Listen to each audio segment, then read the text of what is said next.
desire, burning like a fire. What you gonna do when it crumbles down? Watch it get higher, down to the wire. Will you let it burn till we almost drown? Higher, goodbye, honey. Well, I could do a review on this computer, but yeah, I need to get a new battery. But until then, until I can get power into the computer to show you guys what's going on, I'm going to start the review here at my house, and then I'm going to move over to my workshop and obviously plug in one of my adapters that are at work and power it up. I have been using this since I bought it, because I'm still waiting for the new battery to arrive, which is going to be about another month. Fun. But I've been using this as like my business laptop type of thing to see how it runs with your standard tasks, like, you know, the accounting softwares I use and Notion, which me and the team use for planning different things. So I'm going to get straight into the video and we'll go from there. Unfortunately, I'm going to have to hold my camera because all my filming equipment is at my workplace. And I used my broken tripod to hold that out, which I'm surprised it even held. So there's a few things I want to go through on this laptop. This segment of the video is going to mainly be about quality. This computer basically comes with a normal, I think it's a 3.5mm charging port. It's got a USB-C cable, so you can use that for charging as well if, let's say, you forget the other charger.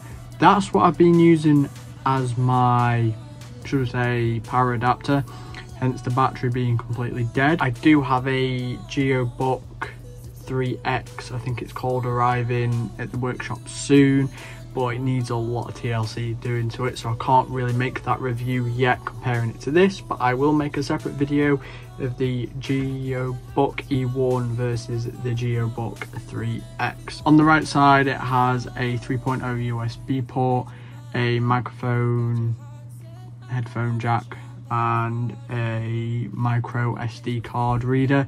You can use that micro SD card reader as your hard drive or SSD expandability, so that's not very good. So I'm going to go over the specs now, which is the most fun part, isn't it? It's got a 64GB eMMC. It has a Intel Celeron 0.10 GHz, or it's a 1 GHz CPU, which isn't good, really the best. So don't expect to be doing any type of gaming on this type of laptop at all.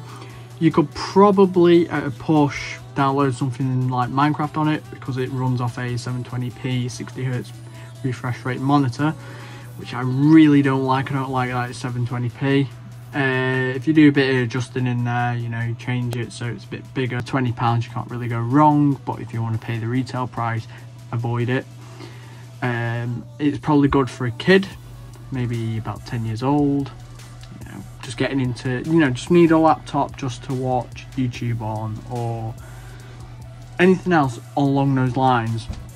Like I say again, they do a range where they have the Minecraft gaming PC, or gaming, but a gaming laptop. I can't seem to get my hands on that, so I can't really do a review on it. 12.5 inch laptop. As you can tell, it's going to need a lot of cleaning every time you use it, because it's got like this anti-fingerprint on it, but the problem is it picks up fingerprints, so it's not really the best. I can open up the back of it because I've taken all the screws out, so I'll show you guys what it looks like inside in a minute.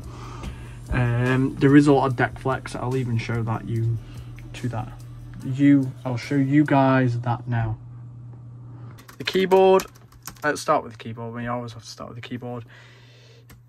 It's not the best. I mean, the spacing's alright, you know. It reminds me of the like this, you know, like these arrow keys remind me of the MacBooks, the 2017 MacBook, but it is not a good keyboard. Just bear that in mind. If you're going to be using it as your daily laptop, it is a horrendous keyboard. There's worse on the market, but it's horrendous. The one thing is, I don't know if I can try and get it here, but no, actually, it's not as bad as you think.